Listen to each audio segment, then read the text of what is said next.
last time on the Cottonwood Cross Country Adventure. We're going to be visiting the Los Angeles Fashion District.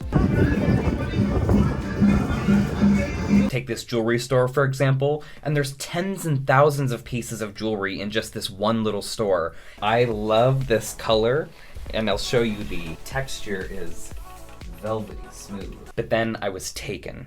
Windswept. Knocked off my feet by this. It's like if fire engines were blue. Don't tell my boyfriend.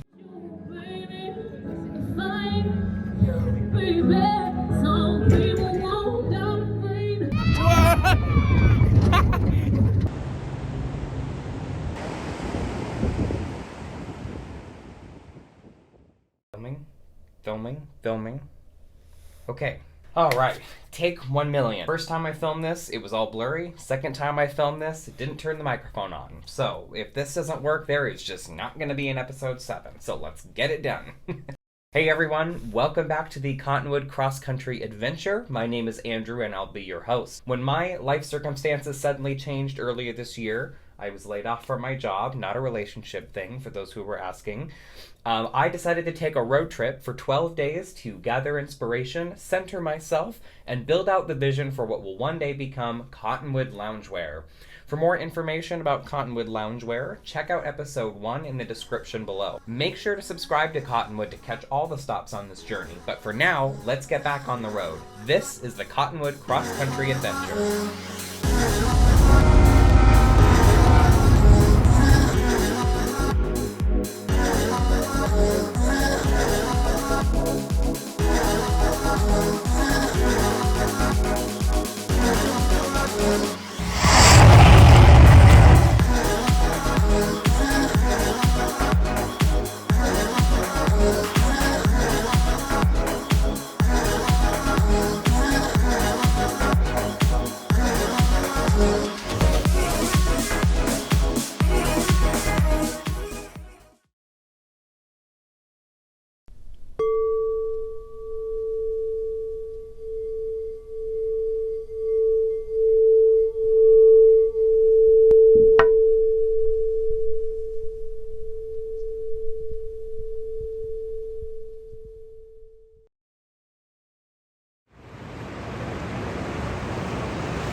Good morning, everybody.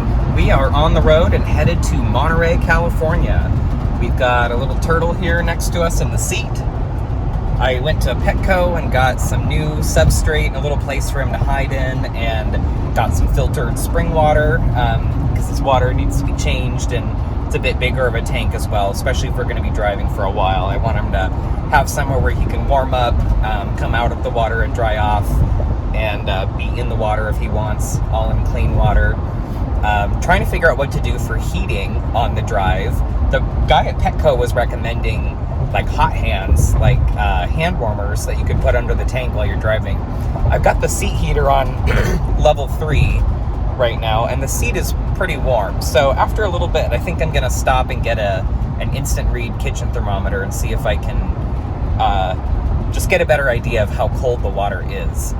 I didn't have a chance to do that, but after not too long, I made it into Monterey. At this point in the journey, things are going to start picking up a little bit. Adding the turtle to this journey has increased the complexity of things quite a bit. Young turtle hatchlings are very sensitive to temperature changes, which I read, I didn't just know that. And they are also, this particular one that I got is an aquatic turtle, so he's not just in a cage, he's like in a little thing of water. So given that I'm going to be camping and stuff, I'm a little worried about the temperature and the cold. It's also a little bit more difficult to drive with the turtle enclosure, especially because for a lot of the time I will need to have my hand on the turtle tank to keep it from tipping over as we're driving on what are going to be some pretty curvy roads on this day of driving. And we are camping tonight, but it's not supposed to be that cold. We'll see. And we're going to be camping at Saddle Mountain Ranch, which is in Monterey, California. And it's this really cool sort of collection of campsites along the hills in the kind of Monterey Carmel area. And my stress level about this turtle is on the ceiling. I'm really excited about the turtle, but I want to make sure I'm doing everything I can to get him home safe and comfortable and not stress him out too much on this journey. I mean, at the very least, the story would be kind of ruined if he died, not that I'm filming about it. I mean, that would suck. I'm still a few days from home, so I just really want to make sure he's okay. He, like I know the gender. I warmed up the water by the fire for a bit and then wrapped the whole tank in a down blanket and put it in the Jeep to try to keep any warmth in there for as long as possible. We are here at Saddle Mountain Ranch in Monterey, California. I spent most of the evening just getting everything ready, unpacking, and making sure the turtle was warm. I have not named him yet. I have not been inspired yet for a name. Now that everything is set up and it's dark, I'm gonna go ahead and make some tacos for dinner. Holy crap. I am so glad that he made it through the night. I was so worried. I checked on his tank. As soon as I woke up, I immediately started a fire and put his tank by the fire to warm up that water. I just am so relieved that he made it. All right, good morning, everyone. It is about 40 degrees here in Carmel by the Sea, California, or Monterey, just kind of that general area. And very happy to report that we slept well and we survived the night.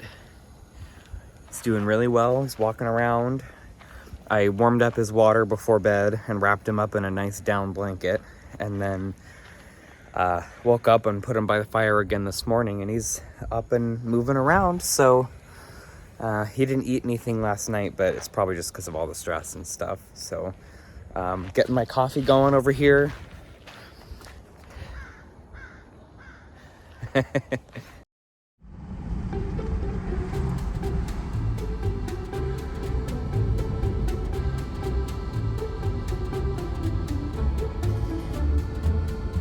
We are driving north from Monterey up to Redding, California, and we're passing through. I'll have to put in below exactly what city this is in, but as I'm driving through here, I'm seeing several different places that are all dedicated to garlic, which I'd never heard about for this area before. There was a Garlic World, Garlic Center, like shopping plaza called Garlic Center, Garlic Farm Inn, stuff like that. I didn't really have time to stop and look at it, but it was very interesting. All right, it's been a couple minutes and I'm vibing for some garlic bread really bad. I should have stopped. We got to stop here to divert for just sort of a weird side story. As I was driving along, I got hungry and pulled off the side of the road at a Jack in the Box where I had held the door open for this woman carrying a baby carrier as we were going in the restaurant. I went to the bathroom and she went up to the front desk, and there was nobody else in the restaurant. When I came out of the bathroom, she was absolutely livid and screaming at the manager behind the counter because apparently she had came in a week or two earlier and tried to pay for a sourdough jack burger, pictured here, with a $100 bill. Again, this is how much a sourdough jack burger costs, with a $100 bill. And apparently the drive-through worker or employee had yelled at her or cursed at her about it, which is not okay if that happened.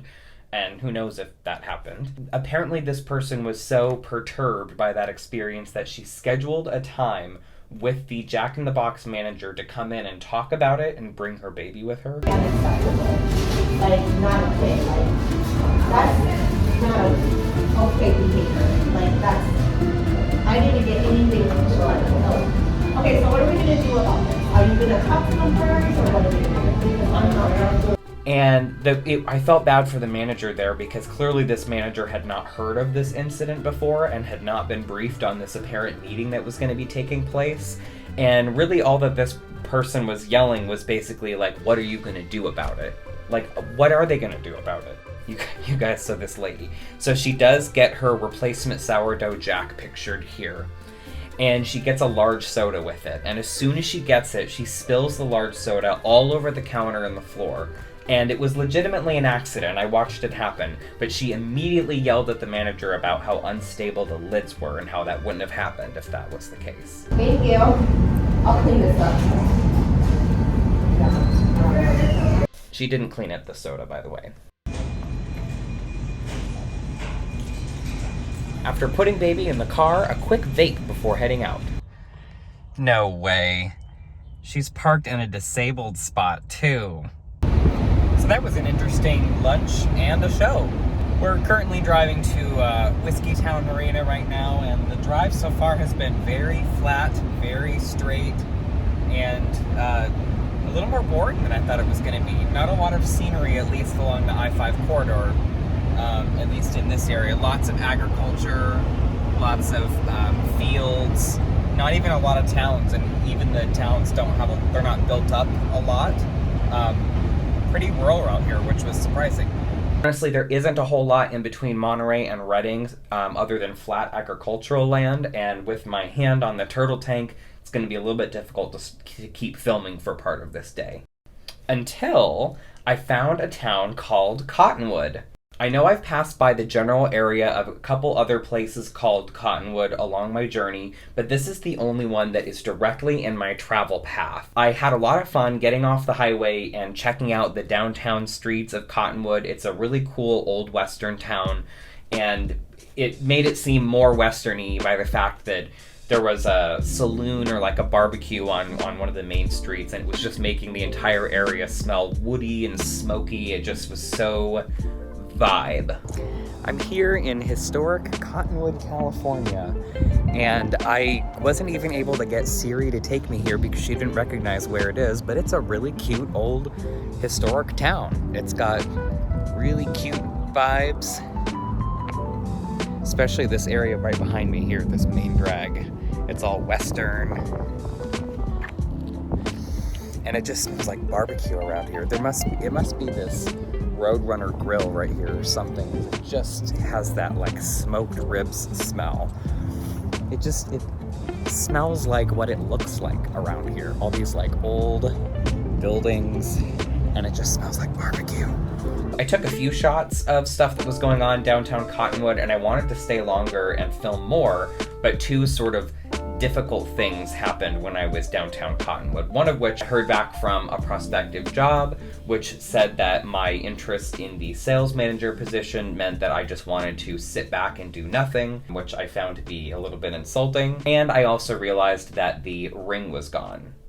Yes, that ring.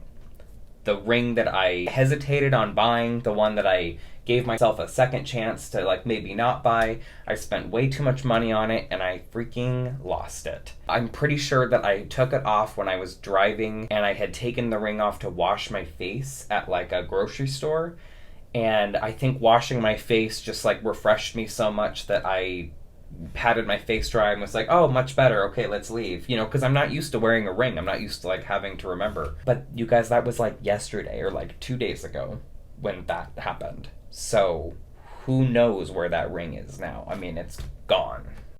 I made it to Redding and checked into a Ramada instead of staying at Lake Shasta like I had originally planned. I basically just looked for whatever the cheapest hotel was. I just can't handle the stress of camping for another night with the turtle, on top of the disappointment and frustration of losing this ring. Right now, I'm really disappointed about the ring, but I'm really glad that Gucci is still doing okay and that it looks like he'll make it home. Next time on the Cottonwood Cross Country Adventure.